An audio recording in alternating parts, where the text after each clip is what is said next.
Hey, what's going on, everyone? My name is Lance. My name is Warren. And welcome to our property podcast.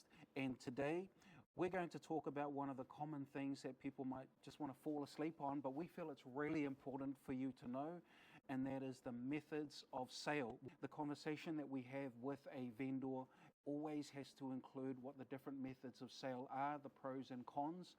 And today I'm going to ask my man Warren those questions, and we're going to discuss that so that by the end of this video, by the end of this conversation, you'll have a lot more clarity on the methods of sale, and that will help you decide when it comes to selling your home, which one is best for you. Okay, and with that said, what are the methods of sale at the moment? So auction, price by negotiation, per price on it, and deadline sale. Basically. Okay, let's talk about auctions for a minute. What is the auction, the pros and cons of an auction? Well, I think auction, it creates urgency, and it does actually have, it puts all these buyers into a competitive environment in order to actually push the price up. Now, there's a lot of pros to an auction process, because the first thing here is it is a cash unconditional price. When the hammer goes down, it's sold. There is no condition, there's no finance, there's no building inspection, nothing. So basically it's really clean, and it's really quick, and it creates urgency for the buyers to actually commit within this certain period of time. Okay, so when you're saying that, you're basically speaking from the seller's point of view, because as a buyer you still need to do the building inspection, you still need to do your valuation. So it's very biased, I would say, towards the seller in terms of the ball is in their court, and it's really for their benefit, right? Yeah, because it allows them to get a massive advantage in terms of getting a cash unconditional sale, because all of the pre-approval stuff, finance, building inspection by the buyer has to be done well before the auction date. So before the auction. So yeah. So basically, like what you say, it basically gives the seller advantage, but also it also actually puts the agent under the pump. Yeah, because we have a short window of time. How long are we talking about? Usually we have a 3-week kind of window. Only 3 weeks? 3 weeks. Is that enough to sell a house though? Yeah, kind of actually. I've been actually selling a lot of houses usually in a 3-week kind of auction campaign, and by the week after, we'll actually get all the buyer throughs and into the auction process, and then basically buy on that day. Yeah, it basically either gets sold or it gets actually passed in. That's awesome. So we'll come back to the auction side of things, because I had a couple of questions about that. But in the meantime, what about the other methods of sale? You mean putting a price on it? Putting a price, asking price? Yeah, asking price. Okay, Well, the thing is, there's an advantage and a disadvantage as well, because the advantage is immediately you can actually get a response from the market by putting a price on your property. And if the buyer actually sees value at that level, the agent will actually get calls. That's quite common. I don't see what's wrong with that. Is there a problem with having an asking price in the beginning? No, I think there is now we are talking about a disadvantage. Now, if a buyer actually calls, and then basically the buyer actually engages, it's going to be a buyer versus a seller. Okay. So the price, they'll be negotiating. So most of the time, the price will always go down. I see. Yeah, because because it's about negotiating, and then most of the time, the price will just stuff like and of course the buyer's obviously wanting to buy the house for as less amount as possible, and the seller is trying to get the most that they can from their property. So there's competing requirements there. Okay. What's the other? Deadline sale. We've got deadline sale. So tell us a little bit, because a lot of people I don't think understand what deadline sale is and what the pros and cons of it are. Okay, so basically deadline sale is, for example, by this date, we'll actually present all offers. That actually also means conditional or unconditional offers. So people with finance conditions or whatsoever, or KiwiSaver, then they'll actually put that condition into that. But also, having said that, in the deadline sale, there's always this thing called a multi-offer. Multi-offer, okay. Yeah, multi-offer is where the agent have to actually advise the client to actually put their best foot forward, because they may not actually have a second chance. Okay, now back it up a bit. So in terms of with the deadline sale, everybody, conditional and unconditional buyers, can put Yep. their property forward. Yep. But it's more likely that you're going to get multiple offers anyway, right? Yeah, multi-offers. Yeah. Because the person won't know whether there's a multi-offer or not, because in a deadline sale, anything over, how long would the deadline sale period be for? Well, usually again, 3-4 weeks. So 3 or 4 weeks. So very similar to auction, except now you're welcoming conditional offers. buyers in. So is it fair to say that a deadline sale and a multi-offer situation is probably common? Yeah, it's very common. What would the approach be from from an agent's point of view in a case where it does go multi-offer? What's your advice to buyers? Well, in a case like usually, that? I would actually advise them, hey, look, put your best offer across. Now, what is that definition in my honest opinion is to put your best offer, and if you don't get that house, at least you still can sleep at night. Okay. Yeah. So what do you mean? Who wouldn't sleep at night? Someone who would have put in an offer. Who still actually he still actually got a little bit more to go. Okay. Okay. Yeah, So yeah. basically, your best offer. It's an offer that if they turn it down, Yeah. you can honestly say from a buyer's point of view that that's the best that you could do. Yeah. That you were not prepared to pay for Yeah. anything more. Yeah. Okay. The takeaway I'm getting from that is that you just have to make your best offer. Yeah. Make your best offer so that way no regrets if you Yeah. miss out. So that's a Okay. deadline sale. Interesting. And the last one Is that's probably not as common. no, it's common. Tender. Tender. Yeah. Tender. Okay. What is a tender? Is it similar? It's something like a deadline sale. It's something like a deadline Right. sale, but then again, you have to put in your offer into an envelope, and then you have to actually submit, bring it to the office, and not only that, your offer will be actually stay valid for a certain period of time. Okay. Yeah.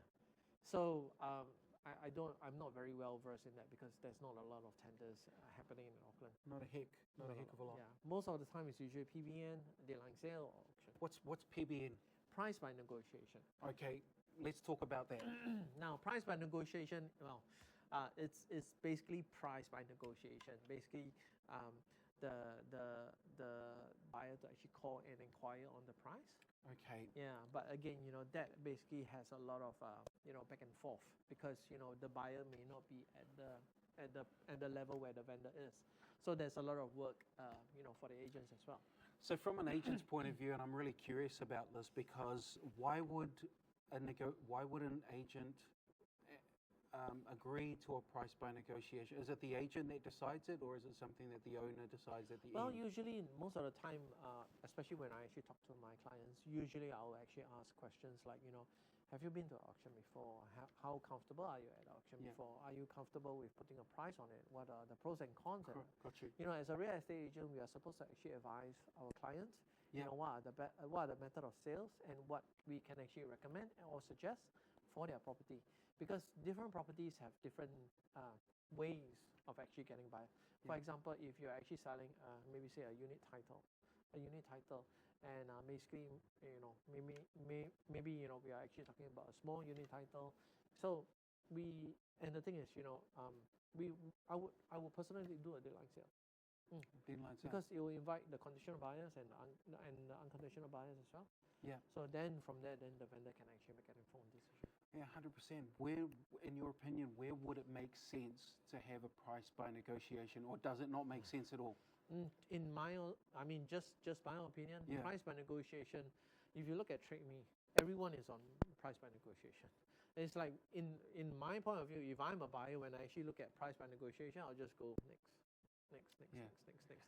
That's really interesting because in my former life as a mortgage broker, dealing with buyers all the time, that's exactly the sort of feedback that I was getting, that people see price by negotiation and people they don't have the motivation to do any more digging. They just want to go looking for a number. Yeah. Whether it's an asking price or something, but price by negotiation confuses the heck out of a lot of buyers. If you agree, comment below. But it confuses a lot of buyers. And so, I mean, from a real estate perspective, this is just my take on it.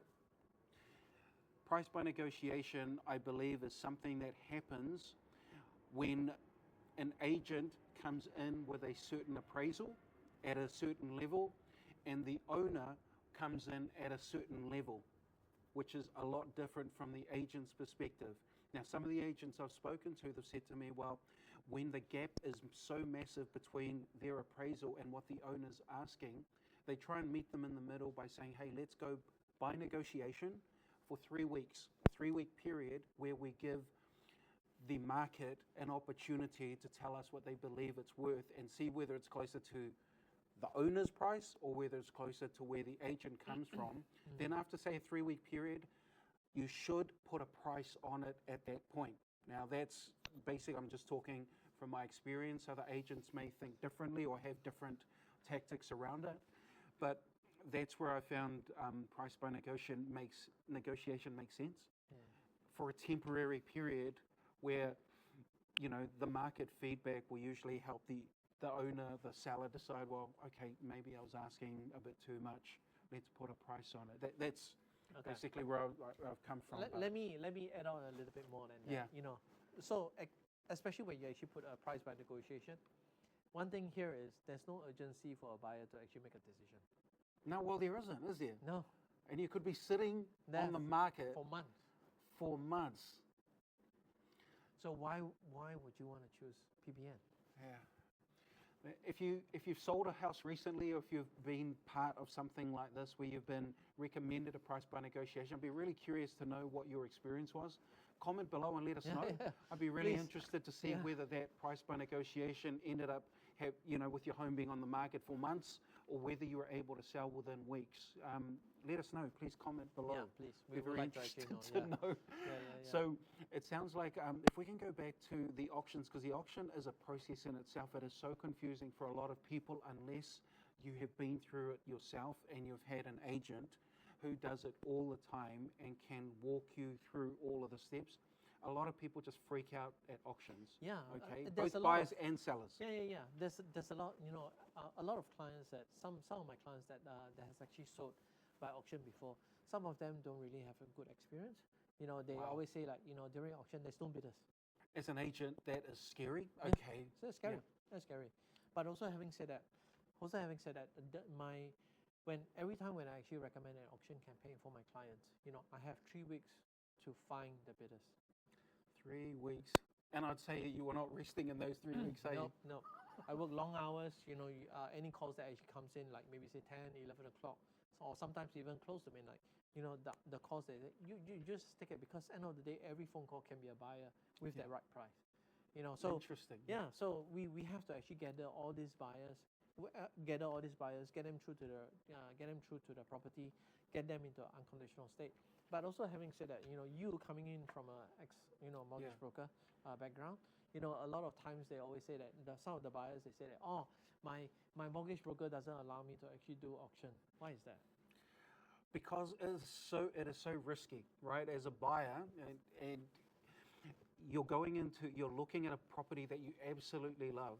Your mortgage broker has given you a pre-approval, and that pre-approval allows you to borrow X amount of dollars. As a mortgage broker, the last thing I want is for my buyer to go around buying a property that's on auction. I'll tell you why. You've got those conditions we spoke about before. You've got your finance condition, you've got your building inspection, and then you've got the limb. Not all real estate agencies will provide you with the limb, and it's like $500 to get it from council if you're wanting to get one of those. And then on top of that, if you have less than 20% deposit, guess what? Your bank's going to require a registered valuation. So you add all those costs up. Registered valuation's around $1,200.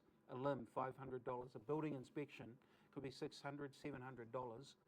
And then of course the finance is the other side of things. But you're looking at $2,000, $3,000. Yeah. And there's no guarantee that you're going to win the auction just by spending that amount of money. So it was really one of those things that from a buyer perspective, it was quite risky. But at the end of the day, again, the buyer, if they're very passionate and they want the property bad enough, they will tick all those things. They will do what is necessary to get the property. But then that leads us back to the real estate agent in terms of the budget, because obviously you're going to get questions from a buyer saying, well, what is the price indication? Yeah. What is the price indication? How do you determine that? Usually I will actually tell, those buyers that actually come, I'm sure that they have already done their research as well. But usually what I actually say, hey, look, this is just based on recent sold properties around the area. Yeah. It's actually selling for this, selling for this, selling for this, selling for this. So those values is only for that property, but it is not for this property. So that will actually give you some form of an indication of where is the price bracket like. Yeah. Is there a time where someone might have a pre-approval? Let's say that they've got a pre-approval of, say, $800,000, and they'll come to you and they'll basically say, hey, we've got a pre-approval.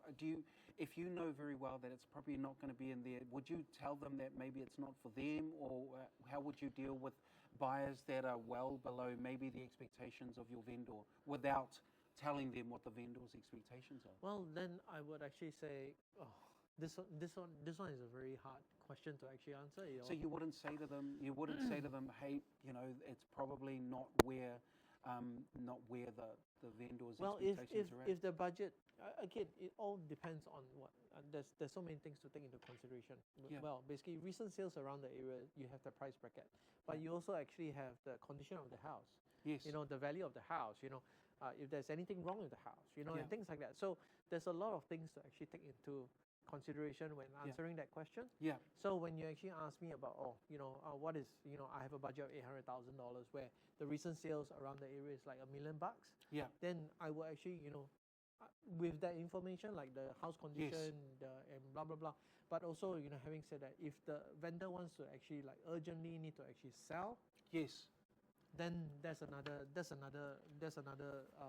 conversation altogether. So this is quite interesting, and I think it's good not to assume everything, because a lot of buyers that I found is like, they might think their lending might be, say, $800,000. That's their budget. They're dealing with properties that are $1 million. It comes back to what we would have discussed before around the motivations of the seller. So I suppose if you're a buyer in a situation like this, talk to your agent about what's the motivation, because the motivation has nothing to do with those sales. In this example, $800,000, $1 million house, we don't know what a vendor is willing to take at auction if $800,000 is what's there, and they must sell. Like, they've already paid for a property overseas, or they've already bought another property. They don't want to be paying 2 mortgages. So I suppose that's where you mean it's difficult to provide a buyer at that time with a straight answer, because we don't know what the owner is willing to take at auction. So it's one of those conversations. So don't assume that your agents are trying purposely, because I know that there's those kind of conversations. But I get it in a case like this, and I have been in a situation where a buyer has had a certain limit, and guess what? The owner sold to them simply, and it was even surprised me, simply because that was the best offer and they needed to sell, and it meant that they had to take a loss to accept that offer. So yeah, absolutely makes sense. Yeah. Also, one tip for our viewers out there is, it'll be good. For example, if you are really interested in a property, you can actually ask about the motivation and things like that. But you also can actually look at when was the property last sold. Exactly. Well, if it's sold recently and they sold for a specific price, then they've got probably either a big mortgage on it, and they'll need to sell for at least that to be able to pay off the mortgage. So that's a really good tip. Yeah, something like that. But also you can actually see, for example, like if an owner actually owns the property for like 30, 40 years, so 30, 40 years, and they're gonna actually retire. Yeah. So I mean, there's a lot of variables that actually come into play, especially sense. Asking what is the price bracket like and things like that. So as a real estate agent, sometimes it's very difficult to actually give an exact balancing. It's a real balancing act. You can't really actually give a price point then, because end of the day, it all depends on the motivation of the seller, and we go through that process. So that's awesome. I think that's us. So those are the methods of sale. If you've experienced anything like that, or if any of this has brought some light to some of the things that you've experienced, feel free to comment below. We will check and make comments and respond to any of those questions or comments that you make on our channel. I would love to hear from you. If you haven't already, please click the like button below if you've got any value out of this, or better yet, subscribe and help your fellow brothers out as we try and give as much value as we can in the property market. Okay? I think with that said, we'll see you on the next episode. See you later. See ya.